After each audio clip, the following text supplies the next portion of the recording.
guys, welcome back to my channel. Today I'm going to be reading the lowest rated and highest rated books on my physical TBR. I went on Goodreads and I looked up all of the books on my TBR. I wrote it down in my notes app what the ratings were, and I just went and saw which one was highest and which one was lowest. The only books that I didn't include were books that were like deep in a series. I just feel like if you're 5 books into a series, you're a little bit biased. You're already in love with the world, in love with the characters.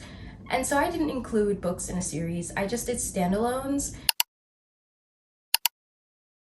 The results were Beautiful World, Where Are You? And The Perks of Being a Wallflower. This one being the lowest rated book on my physical TBR, and The Perks of Being a Wallflower is actually the highest rated book on my TBR. I'm not too surprised by that because I'm pretty sure this is considered like a modern day classic. Also, I think I've heard that this is not everyone's favorite Sally Rooney book. Even people who are fans of Sally Rooney aren't particularly in love with this book, so on Goodreads, Beautiful World, Where Are You has over 400,000 ratings, which is a lot. And the average rating is 3.53. And The Perks of Being a Wallflower actually has over 1 million ratings, which is so insane to me. And it has an average rating of 4.23 stars. So keeping up that high of an average rating while you have over 1 million ratings is actually so good. I have high expectations for this. I've watched the movie before, but I kind of don't remember it. It was a long time ago and I think I've only seen it once. I remember like the most iconic scenes. I don't know if this is an iconic scene, but I kind of remember when they went to prom. But one of the iconic scenes is when they were like driving through the tunnel and they were standing through like the rooftop. That scene was like all over Tumblr back in my day. I think that's an iconic scene and that's all that I really remember, which I don't even know if that happens in the book. I don't really know anything about this book itself. I've just seen the movie, so. I also obviously know the one iconic line, "We accept the love that we think we deserve." Can't forget that one. Also was all over Tumblr back in my day, so that's what I know. My prediction is that I'm gonna like Beautiful World, Where Are You more, which is kind of a bold statement considering that I've DNF'd this before. I just wasn't in the mood for it, but I just know that I'm a Sally Rooney fan, and her other 2 books, I've rated them both 5 stars, so I do have high hopes for this too. And then I have high hopes just because of its ratings and the fact that it's considered a classic, so we shall see what I think and if I agree with Goodreads, if this one is average and this one is above average, we'll see. I actually started Beautiful World, Where Are You yesterday, so I will show you that footage now. So here's me from yesterday.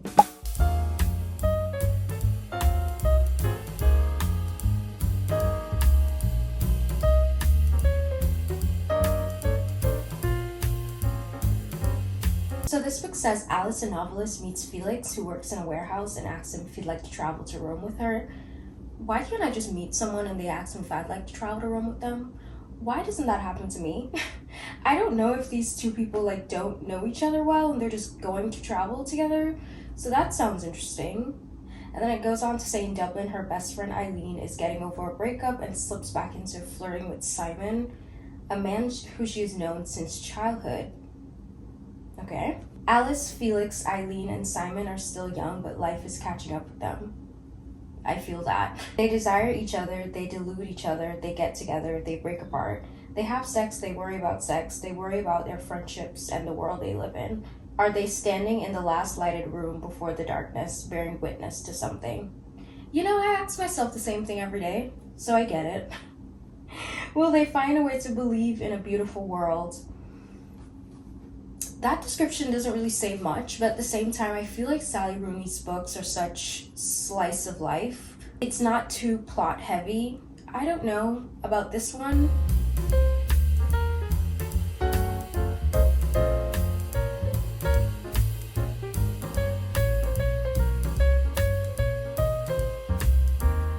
So I don't know if you guys are familiar with Sally Rooney, but she's like known for not using quotation marks in any of her books. And I remember when I read her first 2 books, it was very early on into me like getting back into reading. Sally Rooney's books were like within the first like 10 books I read when I started reading again. And so it never really bothered me because it's almost like I didn't have much to compare it to in my head. But since then I've read like 200 books like after that. And so going back to the no quotation marks, it feels so weird because all of those books, literally every book I've read after that time I read those 2 Sally Rooney books in like 2022, they've all just had quotation marks. I've never read another book since then without quotation marks, and so it's so weird to like get back into that. But it's not as bad as I thought it would be. It's just I almost want to go in and write them in myself. It looks so unnatural to me, but it's okay. I am literally only a couple pages in, and I do remember everything that I love about Sally Rooney. The way that she writes, I do enjoy it. The way that her characters like have wit and they're like funny in such a subtle way, and they just always feel so real and a little bit awkward. I feel like when I'm being introduced to Sally Rooney's characters, I'm like really being introduced to people in real life. It all feels too real.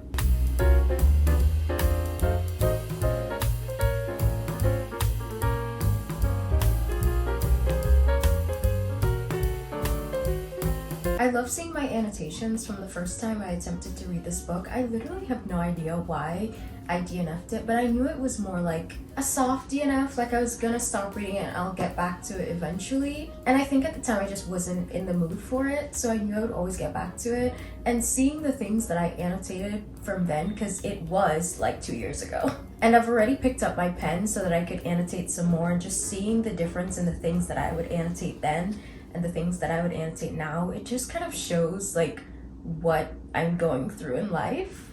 I feel like all of my annotations in my books just express what I'm going through in life. Of course, in like romance books, sometimes I just annotate things that I think it's like really cute or something. But usually in these like literary fiction, general fiction books, it will directly express how I'm feeling or what I'm personally going through. And that's why I feel like I could never loan my books out to people and have them see my annotations, because that feels like reading my diary.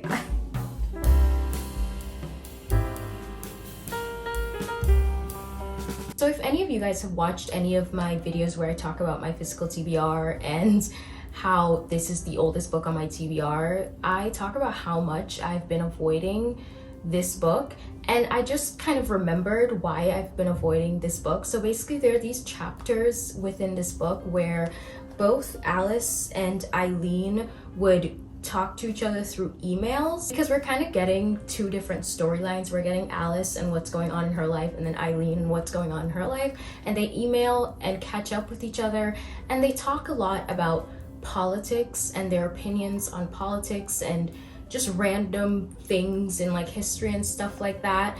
And it just made me remember, those emails literally made me remember that this book, I think, goes into the pandemic, when the global pandemic started. I personally try to avoid fictional books that talk about the global pandemic just because I've lived it and I don't need to read fiction about it. I'm kind of glad that I forgot about it though, because it almost made me not avoid this book anymore. If I still remembered, I probably still wouldn't have picked this up. So it's a good thing that I forgot, and I'm actually enjoying it for the most part, except for those chapters, because these emails are long and kind of insane. Like, who emails each other 5 pages long of like updates and also just talking about the most random politics? I don't know, that's not how my friends and I update each other.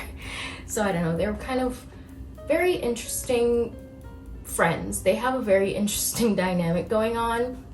But also, those emails made me remember a time where there was discourse about Sally Rooney online and how she would kind of force her own personal opinions into her fiction books. I never fully felt that way, and I never really felt like she was shoving her opinions in our faces, because I've read 2 of her books, and when this discourse was happening, I was like, I'm not sure if I agree, I'm not sure if I feel this way, but I could definitely see what people are talking about now that I'm reading this one.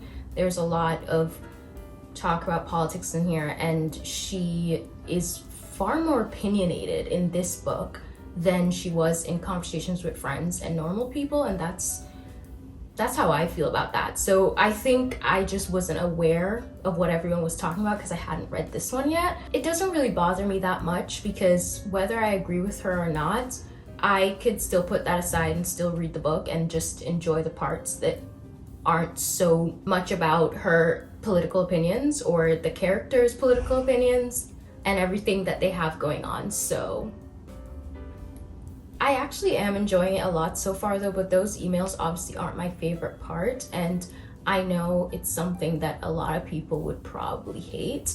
Other than that, it's going really well. I can get past the emails. And yeah, I think that's all I have to update on.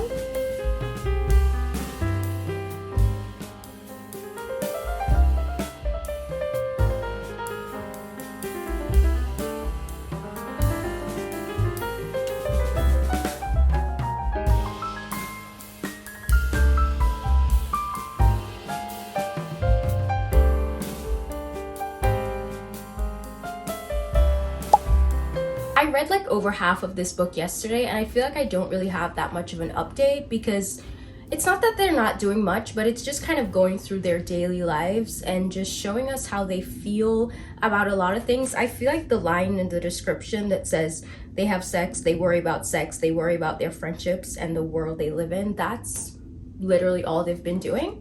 They express their feelings a lot through these emails that I mentioned. I guess the one major thing that happened is when Alice, the author in this book, went to Rome and she took Felix with her, but even there, nothing much really happened. It's so much more of like a character study and just getting into their heads, agreeing and disagreeing with how they feel, and kind of just seeing how insane Sally Rooney's characters can be. Men written by Sally Rooney are actually terrifying to me. I feel like we joke about wanting a man written by Emily Henry and like that's a compliment, but I think if I ever told a man he was written by Sally Rooney, just know that that is the biggest insult ever, and I probably hate you.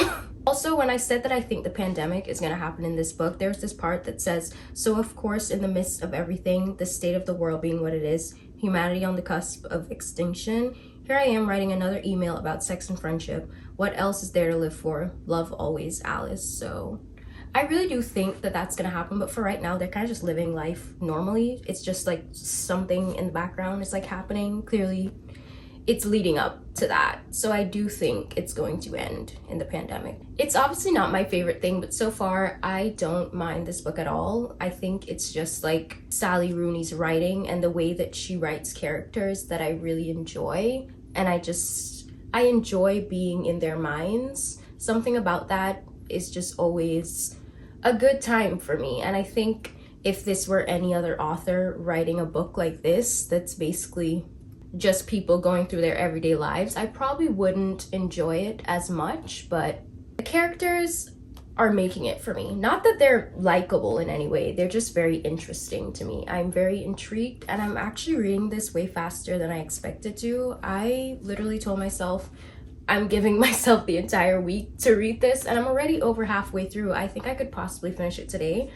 I don't know, but clearly I'm liking it more than I thought I would. I kind of thought that I would be bored, not gonna lie. It's going better than I expected, and this is supposed to be the disappointment. This is supposed to be the lowest rated one, so if I'm having a good time, that's great. And I'm hoping that this one is even better, so I will get 2 great books out of this, even though one is meant to be like not as good.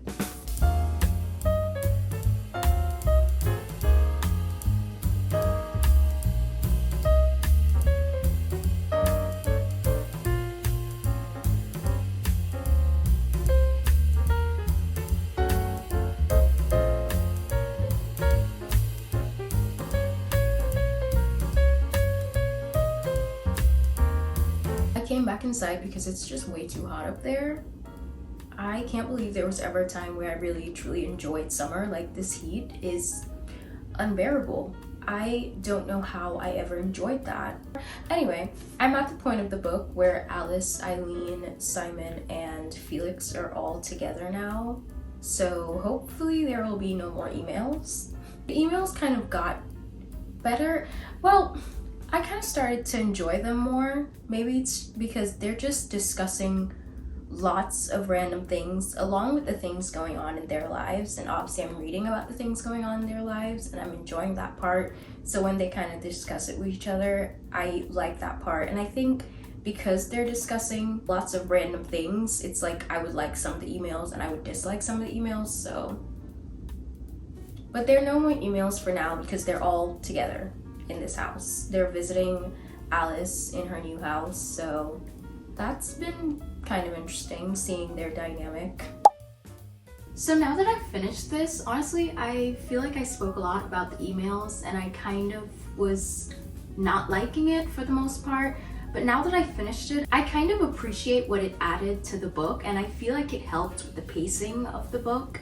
Overall, I am okay with them now. The last two emails at the end when they parted again, I did enjoy that. Sally Rooney, the way that she writes dialogue is so interesting to me because sometimes the characters in the books will be having a conversation and I feel like I have no idea what they're gonna do next. They could either kill each other or kiss each other, and if they did either of those things, I wouldn't be surprised based on the conversations. It's so interesting. It's something that I've always noticed in her books. Very entertaining to me. In the ending, there was some discussion about friendship because when it comes to their friendship, everything just wasn't as it seemed, and I really liked the ending when it talked about their friendship and when all of that was discussed. But I am surprised that the ending was so like peaceful and almost like a happy ending. I don't know, I just didn't expect that. Like, it was just so normal. I kind of expected this to crush me or like rip my heart out. I was expecting pain and it was normal, absolutely normal. So I decided to settle on a 4-star for this one. I feel like that's not too far off from what the Goodreads rating is, 3.53 stars.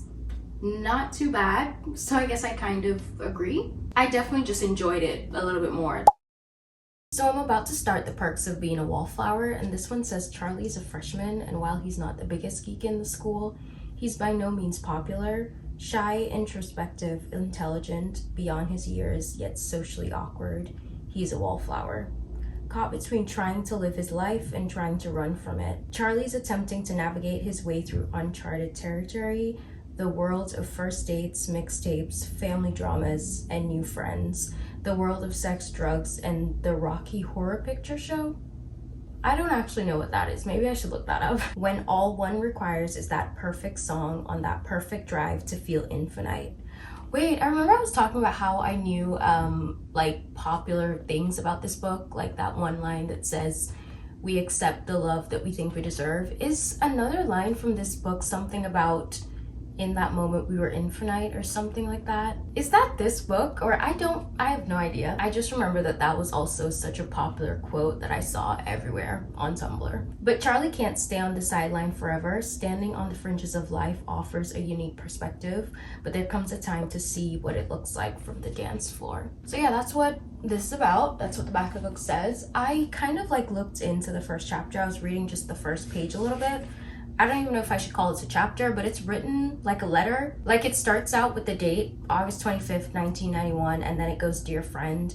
And it writes like a letter, as if I am reading someone writing me a letter as the reader. Just from the first page alone, I'm getting this feeling of like, it's giving me the feeling of melancholy. And there are these lines on the first page that go, "So this is my life, and I want you to know that I am both happy and sad, and I'm still trying to figure out how that could be." And I don't know, that just feels like this is gonna be a little bit emotional, and this feels like something I would have really eaten up in high school and maybe needed to like relate to it. But I think I'll still enjoy this, and it's pretty short, so I will let you know how I'm enjoying it, or if I'm not enjoying it, when I continue on reading.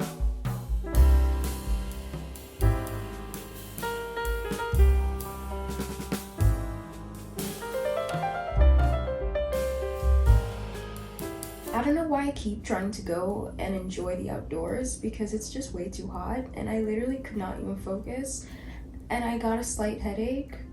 I wasn't out there for a very long time, but now I'm back inside where I belong, and it's kind of cold in my apartment, so I put on a sweater.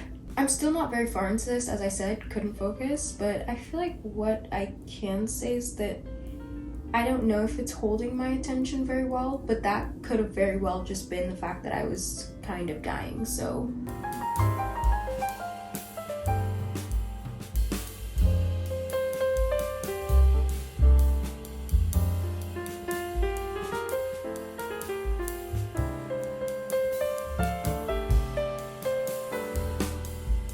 I'm really just not doing well today.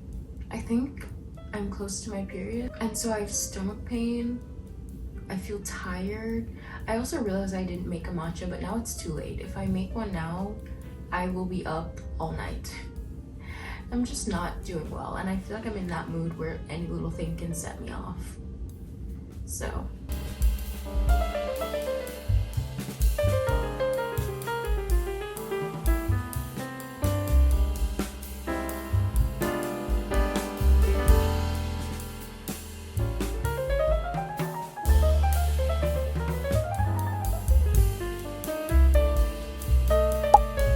So it's been a couple days since I've updated on this video on reading this book, and it's because I decided to take a break from reading The Perks of Being a Wallflower because I just was not feeling too good.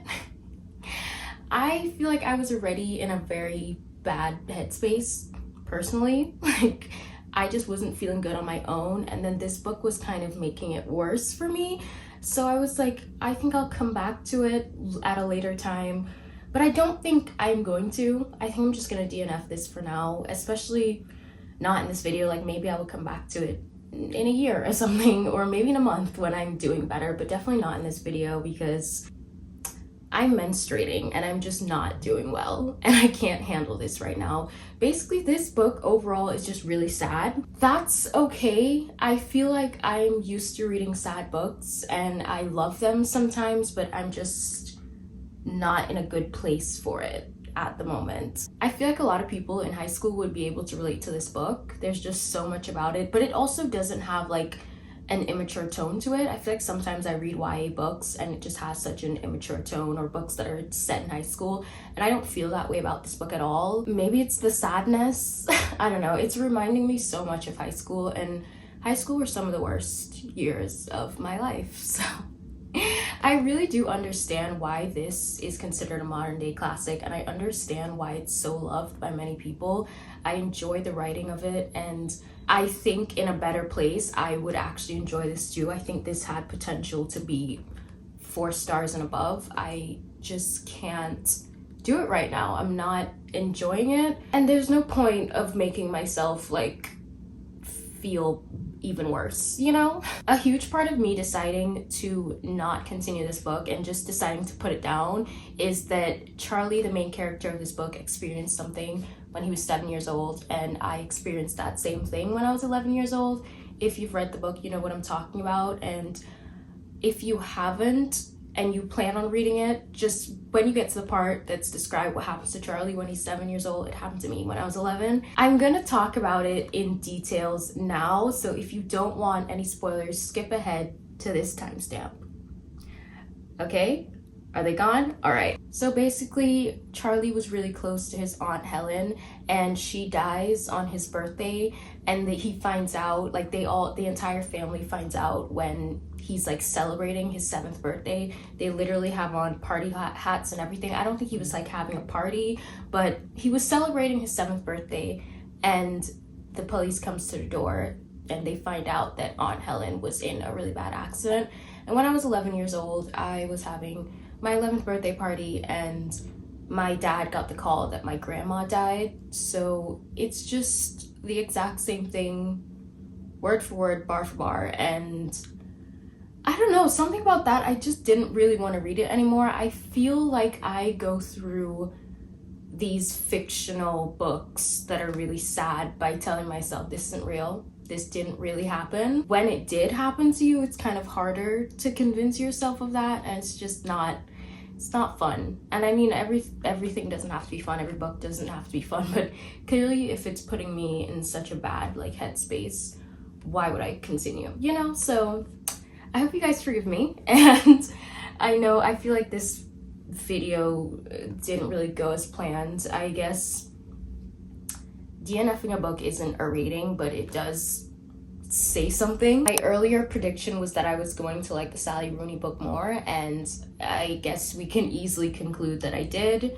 It's definitely not fair for me to compare these two, considering that I didn't even finish this one. The conclusion of if I agree with the Goodreads ratings or not, maybe not, because I couldn't even finish this, but that's just, it's just such a personal problem. Like, that problem felt so absolutely niche.